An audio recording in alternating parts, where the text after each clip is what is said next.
Welcome to the podcast, Entrepreneur Perspectives, building and protecting your business one podcast at a time, a CADSource production. In this episode, I chat with Joshua Greco, business and career coach at Pro Advisor Coach. This episode exists because of CADSource. CADSource is your content team. You know how many business leaders need help communicating their story? That's what we do. Content strategy, creation, and distribution for business leaders. This provides opportunities, relationships, and a platform for you and your business. Why do we do this? Because at CADSource, we exist to help you create and share amazing content. And yes, you should have a podcast. We'll help you. Learn more by visiting CADScontent.com.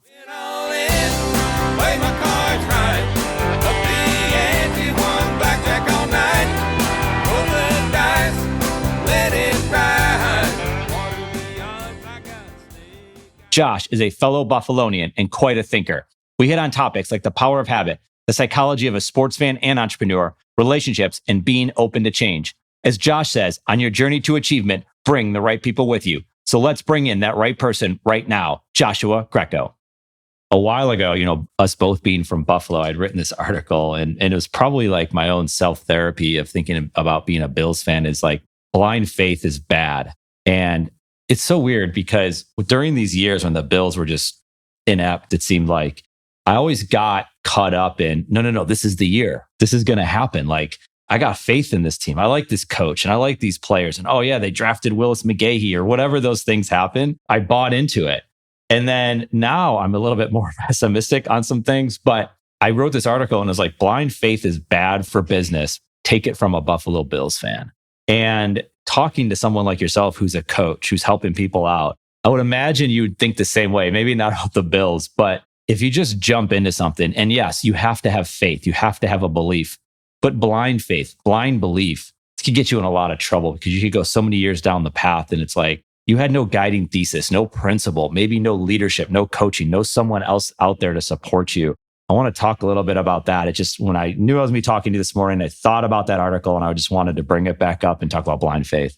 Yeah, it's kind of important to separate these two topics and then we can bring them back together. But I've thought a lot about this, about being a fan and putting so much stock in my happiness with things that are out of my control. And that's what it comes down to for me, like control what you can't control. And then the stuff that you can't, that's where the faith comes in. And I think that's necessary to being a fan is like, if you're not going to enjoy and think that your team's going to win the Super Bowl, then what's the point? That's what made the years about the Sabres tanking so hard. It was like, man, we're trying to lose? Like, what is this about? But yeah, so to your point, I think there is a need for a certain level of faith, but it's about taking the actions that are within your control that make I keep sports at more of an arm length when I'm watching them and enjoying them. And I'm not putting so much stock in the end result to my happiness as it relates to my happiness. Yeah.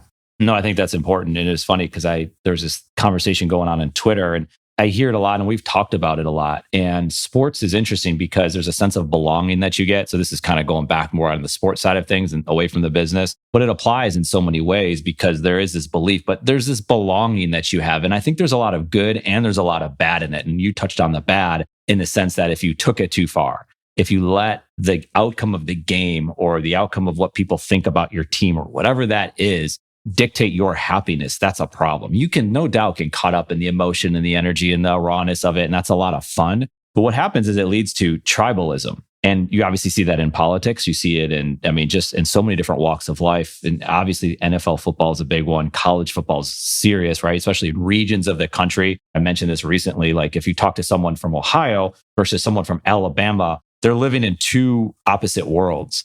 In Alabama, like this is the only football that's played. It's only played in the Southeast. Anyone outside of this isn't playing real football and vice versa. And again, those are the extremes, but we're dealing with that.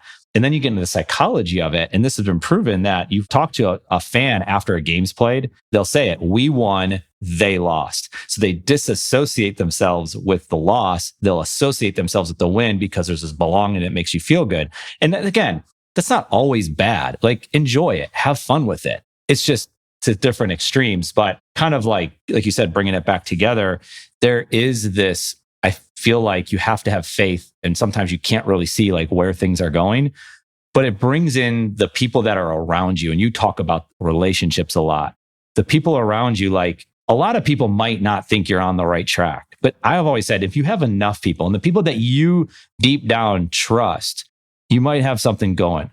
and lean into it, keep leaning into it and rely on those people. And I talked to someone like you, Josh, and that's why you exist. Not why, the only reason, right? But as a coach, I should say, to help those people understand it, hold them accountable, talk about this thing, because you have to surround yourself with the right people. And you talk about this all the time.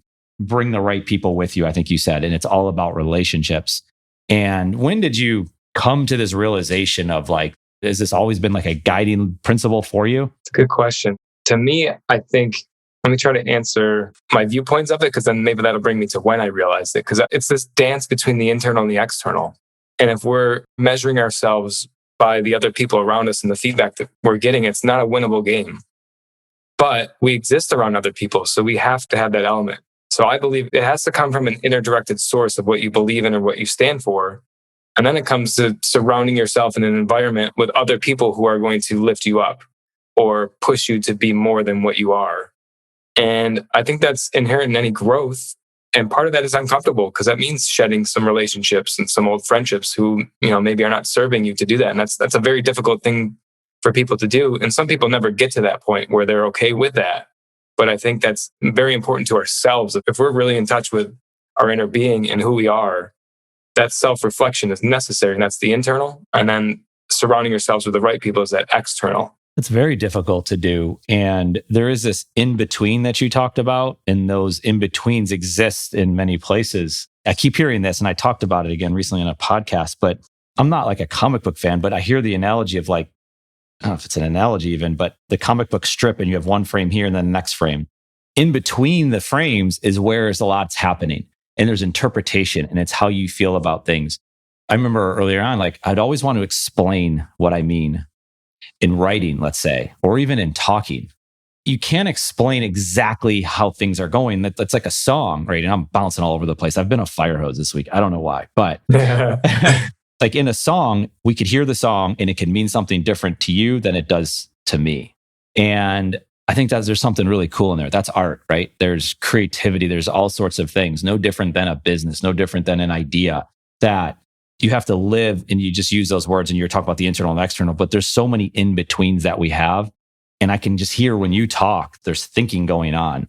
There is no prescription to exactly what to do. So if I were to sit with you and you were going to be my coach, you're not going to hand me I'm sure there's some lists and there's some ideas and there's some things that we're going to talk about. And you got to get this homework done and come back to me next week, whatever. There is no prescription for it. There's examples, there's history, there's experiences, and maybe you can come up with your own sets of ideas and lists for yourself, but there is no prescription. Do you see that too? Yes, I would agree with that. What I would say is there are principles though. And those principles we can use to guide where it is that people are. So when you talk about, you want to explain things, I liken that to communication. And what that comes on to, Kaz, is like you explain something because you want to be understood, right? So think of who you want to be understood. You want to be understood by other people. So the secret is, and this is what a lot of people miss, is that in order to be understood, you have to understand first, because you have to kind of liken your communication to how it's going to be received. Because you can talk your face off, and that's what social media is, and Twitter and all this stuff. People are just shouting at each other to feel heard. But who's being heard on Twitter? Nobody's being heard. It's just arguing back and forth. So that's like one principle. You can talk about there's no prescription, but there's principle. And everybody is at a different place in their journey in life. And people have had different experiences and have figured different things out and have gone through different life lessons. But there's always the next one for people to learn from. That's what I like. What I do as a coach is I get to help people to just give a new perspective with like, all right, like I honor where you've been and all that you've been through. This is what I'm seeing now. And this is what I'm hearing. Is that right? First of all, that's where I'm coming from, is try to understand them first, so that when I try to explain myself or some of my viewpoints, it's in a way that I know they can receive it effectively and it will resonate with them so that they can apply it to their own life. Yeah. Well, there's a lot of different directions I can go with that. I'm going to come back to multiple pieces of that. But you just talked about when you're coaching someone, you want to first understand them, because in coaching, because in sports, we can talk about like a basketball coach. Like we hear it all the time. It's like he coached this players, all of them the same. Well, no, it's never like that, right? Like we just go back to The Last Dance. And there was that one episode that was later on when Dennis Rodman he just had to leave. He's like, I got to get out of here. And they're like, what are you talking about? You have to leave. Like we have games to play. And that's, again, I love extreme examples. Like we can apply it to so many different things, but they let him go. Eventually, Jordan had to go and pull him out of Vegas and said, we got to go. We got to get ready for the playoffs. But there's something interesting in that to say, we realize that we have to let him do this. And in other ways too, right? There's basic examples of do I yell at this one? Do I account? Do I sit down with him? Do I console him? Do I get on the phone with his mom and him together and we talk about something?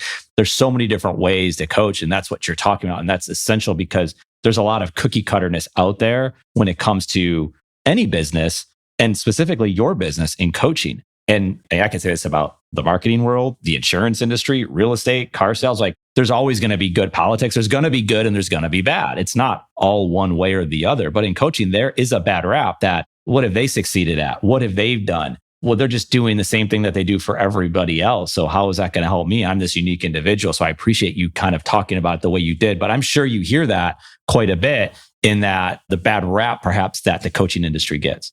Yeah. I want to make a connection with what I do with a basketball reference. So let me use mine first, because we coach in teams quite often. So I kind of liken that to, it's the same word, right? Coach and coach. So how I'm most effective coaching teams is by tapping into what the players' true gifts are. So then we'll go to basketball. Like Dennis Rodman, fantastic rebounder. Like if the coach's vision and his structure of the team was not to have him on the outside and not rebounding basketballs, then A, he's not going to be happy. That's what he does best and what he likes to do. But B, the team's going to suffer too. It all kind of works together. And we do a lot of work with understanding intrinsic, extrinsic, and systemic. Coach gives the structure in a systemic way. But through the science and our understanding of what we call formal axiology, the intrinsic, what people bring to the table, is the most valuable because it's incalculable. You don't know when Kobe's going to go off for 60 points. You don't know when people are going to have 30 rebounds. It's incalculable what people are capable of. And you have to think about that when you're creating your structure, because it's a structured flexibility. You have to give enough structure so that people know their roles, but you have to give enough flexibility to where people can be themselves and shine. I like that. It made me think of Nassim Taleb's book, The Black Swan. In a way, like you have to allow for the things that you can't possibly calculate. Like the things are going to happen, right? And so I think that was well said. There's a lot going on, right? Because there's a lot of these things pulling two sides. You talked about Twitter. I agree with you. There's an extreme like polarization that goes on in these social media platforms, Twitter, Facebook, whatever. And like we could have a community group in our neighborhood and it can be very civil. And then all of a sudden someone brings up a topic and it goes extreme. And then you have to take extreme action to it. And you're like watching this fire spread out and it's scary.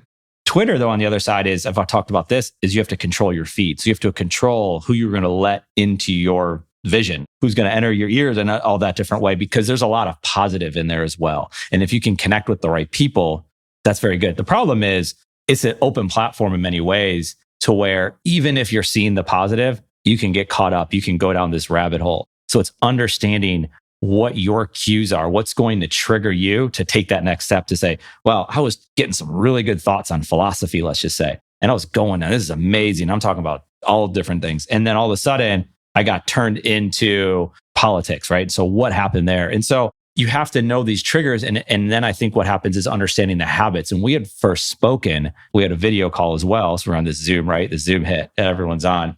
And you had the book, The Power of Habit, behind you. I love that book. And there's so much to apply here, but I think those are the cues that we're talking about, right? They had the basic examples. If you had to go to a bar, and if you go to a bar and say that there's a TV on, if there's a TV's on, the game's on, and what are you going to do? You're going to inevitably pick up an alcoholic beverage. And then you're going to smoke a cigarette. And you're going to, all of a sudden, you have to do that because you have your cues are in place and you're going to take off and go. It's no different than if you get on social media. If you're easily triggered in that, what do you do to prevent that from happening? Obviously, you're going to be talking about this a lot because you're trying to establish better habits for the people that you're working with. So I'm sure that book is a guiding light, guiding principle for yourself and for the people that you're working with. But talk to me a little bit about habits and how you see it and some of the stuff perhaps that I've just been talking about. Yeah. So for me, habits are the vehicle to get you to where you want to go. So if you think about a lot of what you're talking about, guys, is awareness. And that's the first stage that we work on in coaching is like, are you even aware of what's going on? So what you're saying is, with Twitter, like, what do you feel when you spend a lot of your time on Twitter? Is it anger? Is it joy? Is it happiness? Is it sadness? Like, just let's be super aware of when you spend 10 minutes or more on Twitter, is it a positive feeling? Most often it's not. You find yourself, like you say, going down a rabbit hole, like catching shit or whatever. It's hard to avoid that. So why continue to surround yourself with that? Like, what are you getting out of it? And if you're true to yourself, that's not what you want. there is that addictive quality to it with like go to the bar, smoke a cigarette, like all that stuff. It's just, it becomes part of what you do and how you identify yourself. Like if you're the Twitter guy or if you got to defend this platform, you hold yourself to that esteem, but it's this negative loop and negative cycle. And that's where that power of habit comes in of like, all right, well, like where in the chain can I break this? But it's always driven by the end feeling. If I'm feeling the anger, what do I want to feel? What's the opposite of anger? Do I want to feel joy? Do I want to feel happiness? Well, how do I get more of that? And then you find yourself less and less on Twitter because that's not where you get that feeling from. So what gives you that feeling? How do you get more of that? When did you study psychology? When I was born. Okay. Yeah. Since I was born. Okay. So you've always been fascinated by it? Yeah, I think I have a high empathy. So I have the ability to try to put myself in other people's shoes. And it's just curious to me. I recognize I see the world through my eyes and hear it through my ears. But that's one perspective in a world of 7.5 billion people. Yeah. There's the balance of like my uniqueness as that person, but also my humility and respect for others. And I want to understand where other people are coming from too. How are you with changing your own mind? That's a great question. I've found that I have to be, as much as I want my clients to see things and have their minds changed, it's the equivalent of myself. So I am ever growing in my pursuit of helping other people. So yes, I mean, there's a willingness there because that's a hard thing. I think there's a humility in that and wanting to change your mind, not wanting to like, I got to go seek to go, then I want to change my mind. But if something comes across, just being open to it. Absolutely. Being open to it. And I think we have an issue right now. This is generally speaking, of course, that there is an unwillingness to change your mind. Like the example that I talked about for with college football. This is the way it is. This is my fact. There's nothing that's going to change my mind. But you were going to say something. Yeah. So I think it comes down to identity and how we identify it. It's kind of what I was saying about viewing the world through my eyes. How effective am I, are you, are people of like separating yourself from your emotions? We are not our emotions. We can think about our emotions. And when something inside of us gets stirred up, when our candidate, our presidential candidate gets shouted down or gets made fun of, what is that? Why do we feel that way? And I think it's that examination that is the secret to understanding why we're so tied to, or why we feel we need to defend it so staunchly, because it's just our perspective in that.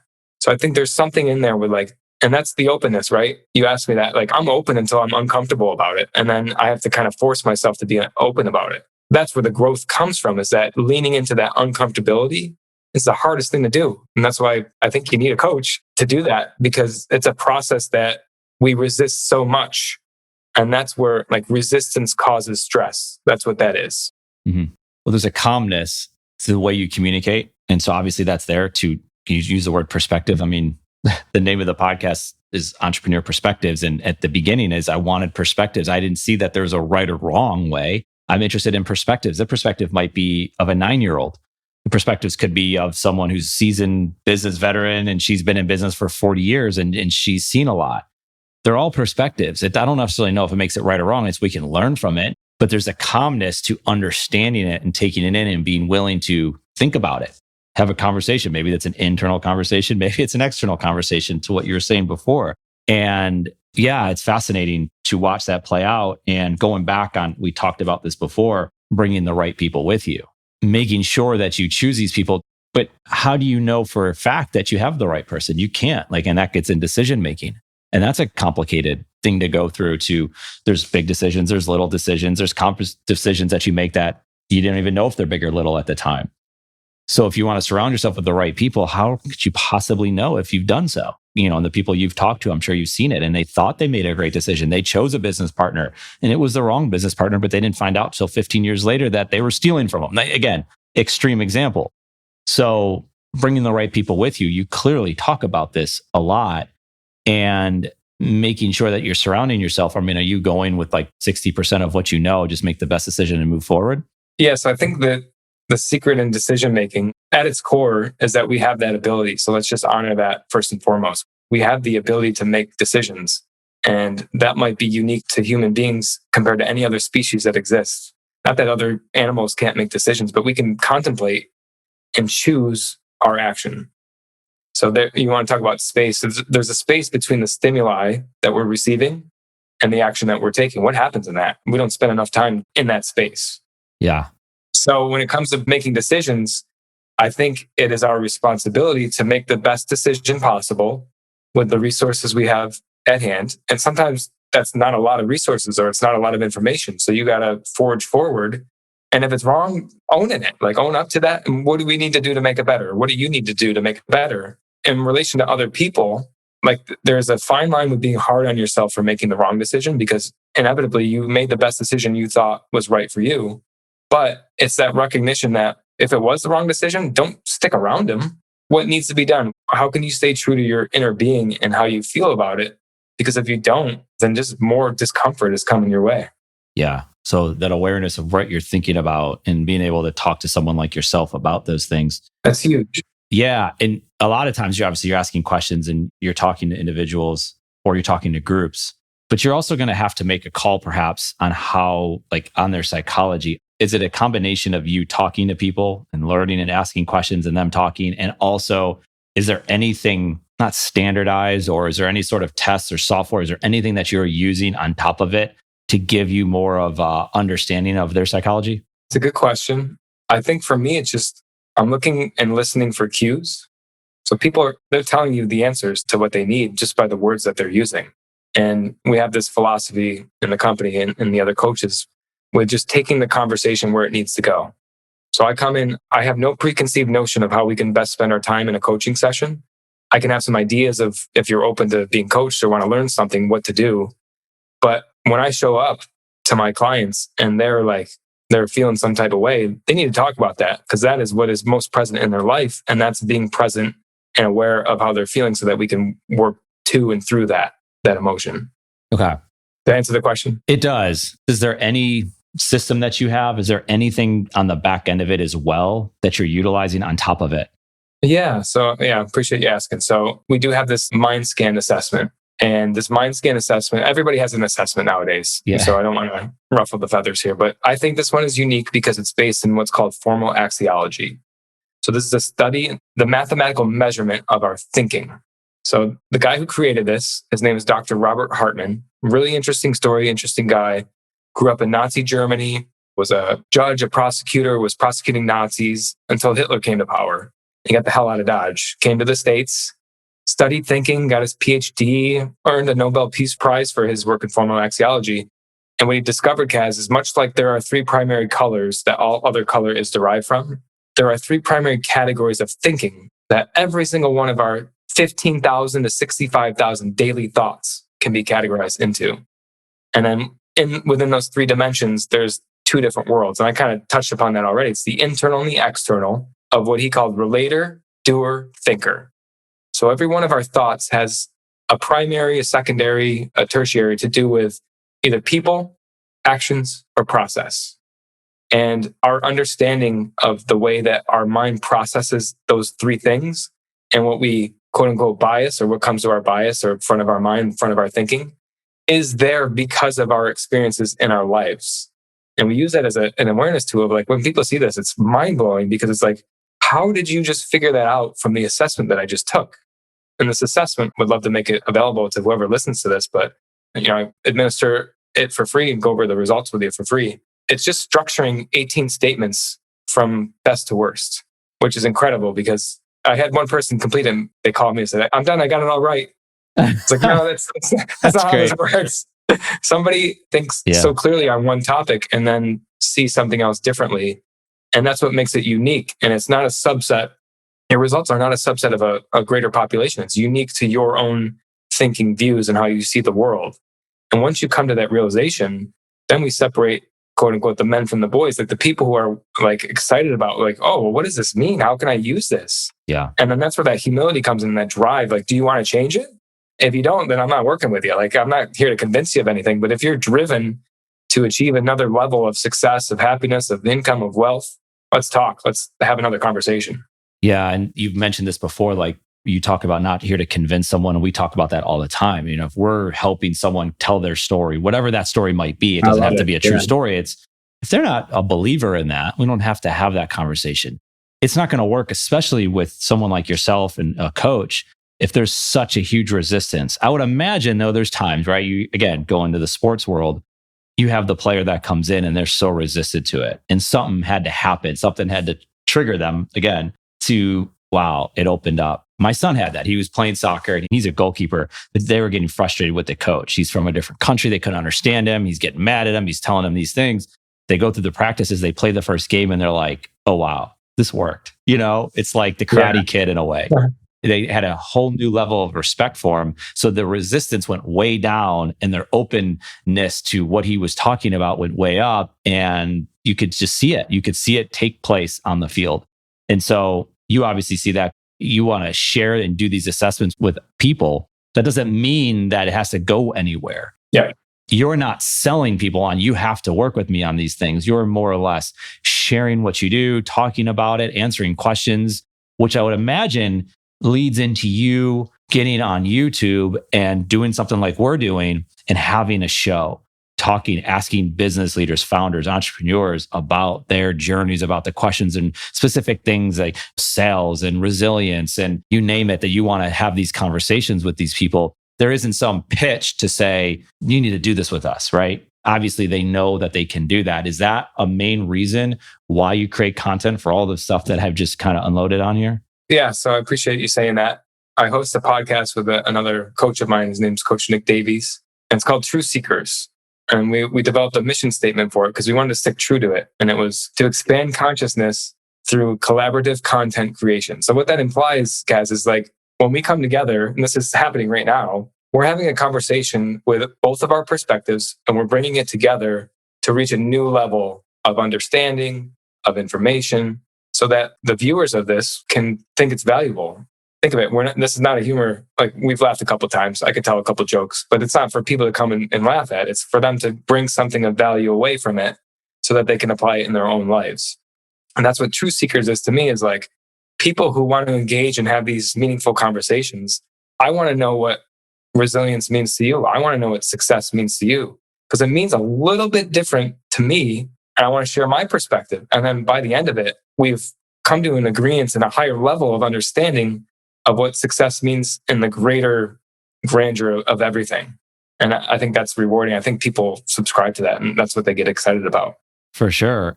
When I have this conversation with you, if no one listens to it, we still had this conversation. I get to learn from it. And then I think of it, okay, well, John on our team, he's going to be working on it behind the scenes.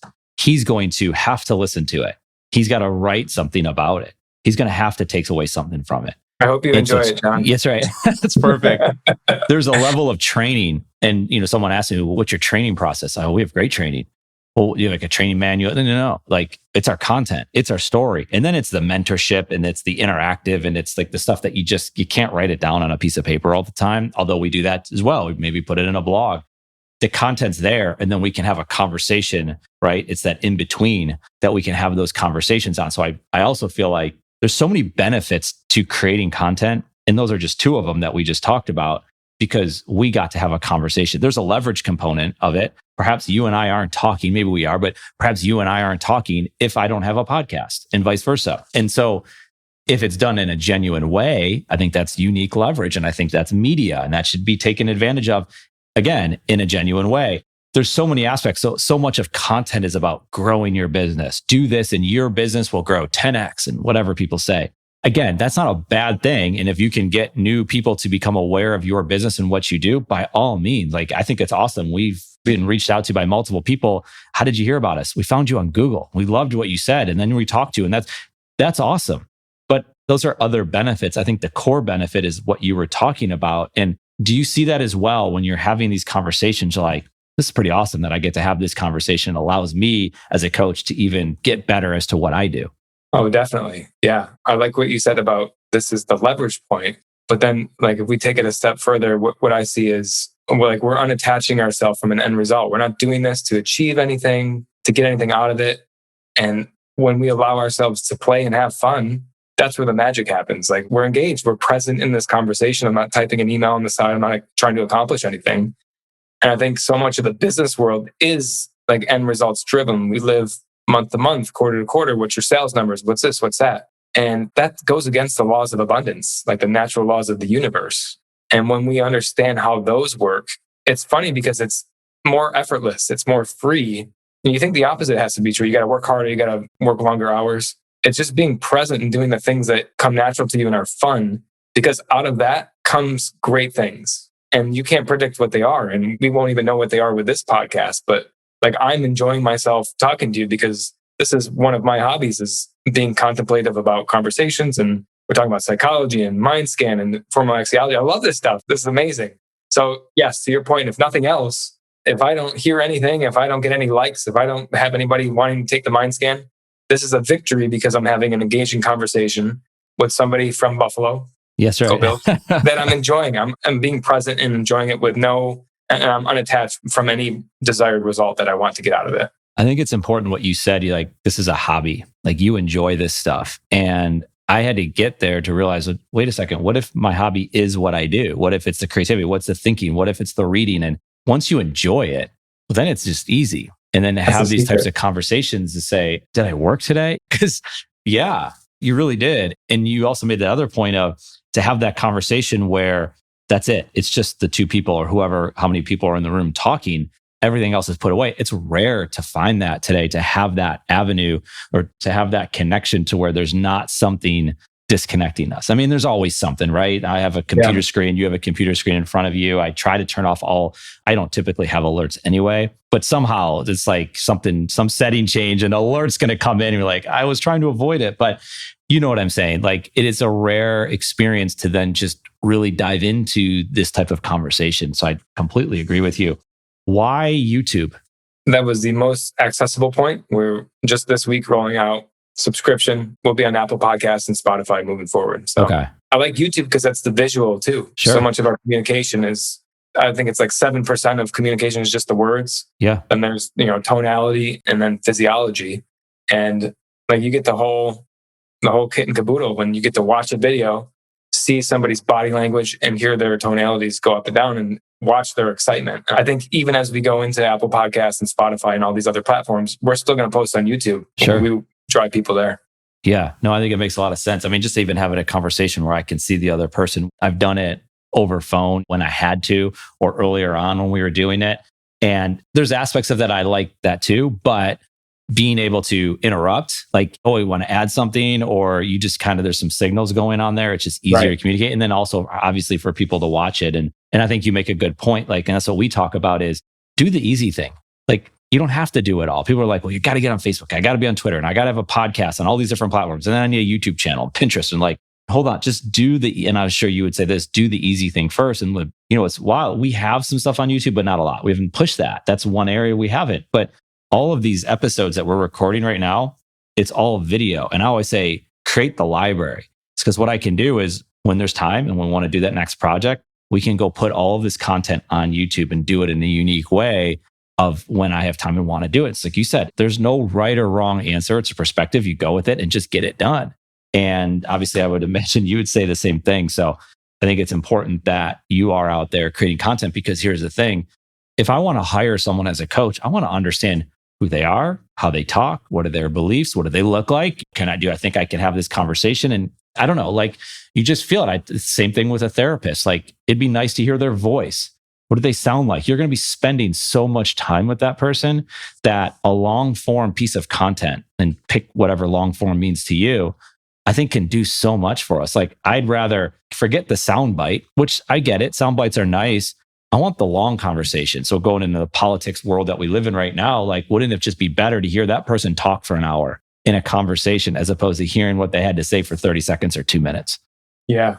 Yeah, it's such a great point. And it goes back to the connectivity with people. If you're exploring coaching, or if you really want to get to know somebody, you got to spend time with them and know how their mind works, what their outlook is. And if it resonates with you, then that's truth right there. Like, you can feel it, you know it. I had this example pop up when you were speaking. Like, think of high school sports, college sports. Think if you had a roster of coaches that you can hear their style, or they have to almost sell to you, like, what they're going to bring to you as an athlete. And if like you see value in that, like, oh, I know he's going to push me, or, oh, he's going to give me a different perspective and hone this skill that's a little bit weak. I'm right-footed. Maybe he'll teach me how to kick left-footed, make me a more well-rounded athlete. So yeah, to that point, it's about the all-encompassing consumption of who a person is and what they're bringing to the table that allows you the most information to make the decision that is best for you.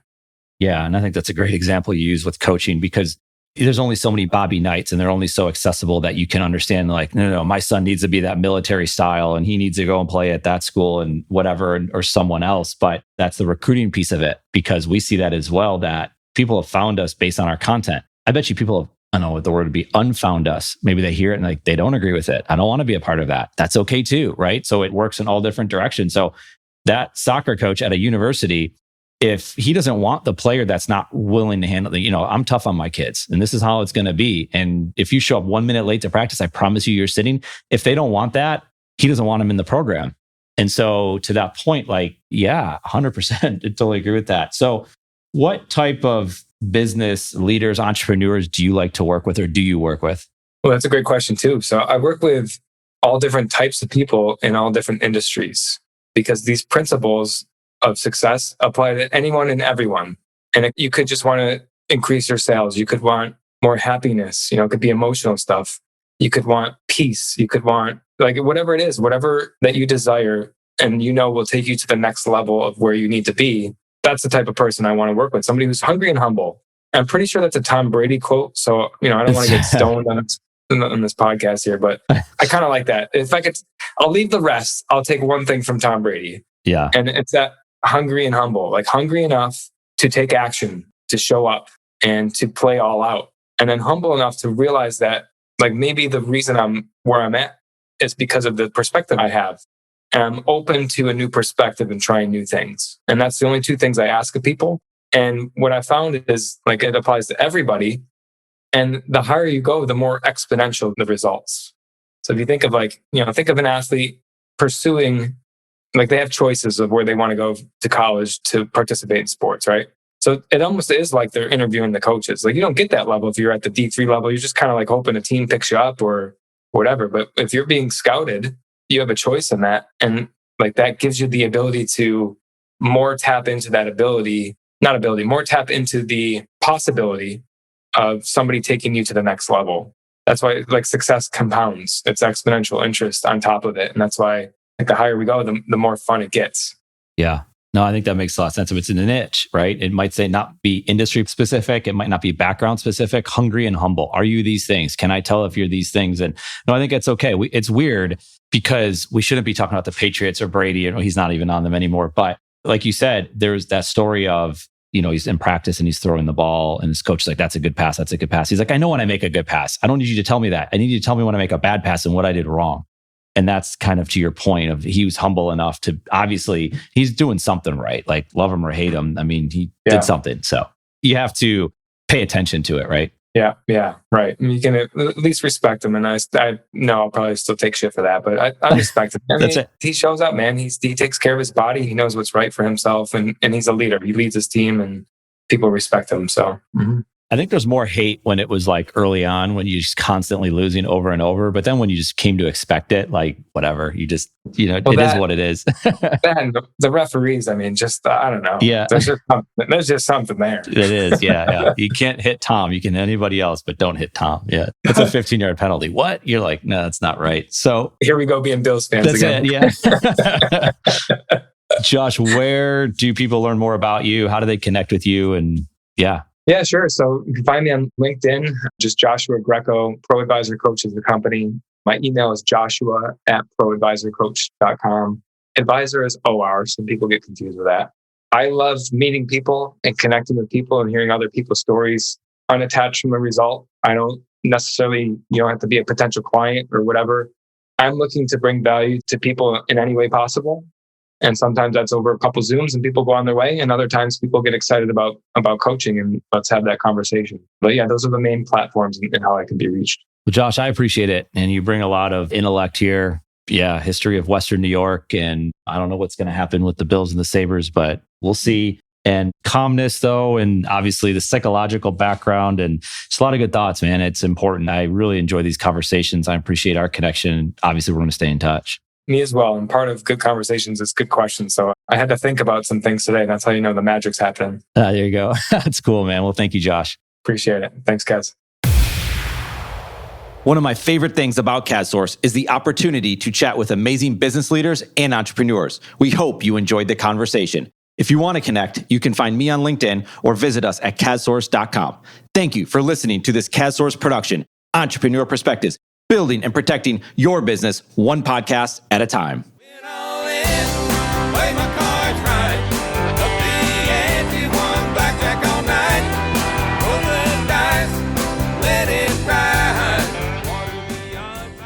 This episode exists because of CASSource. CASSource is your content team. You know how many business leaders need help communicating their story? That's what we do. Content strategy, creation, and distribution for business leaders. This provides opportunities, relationships, and a platform for you and your business. Why do we do this? Because at CASSource, we exist to help you create and share amazing content. And yes, you should have a podcast. We'll help you. Learn more by visiting CAScontent.com.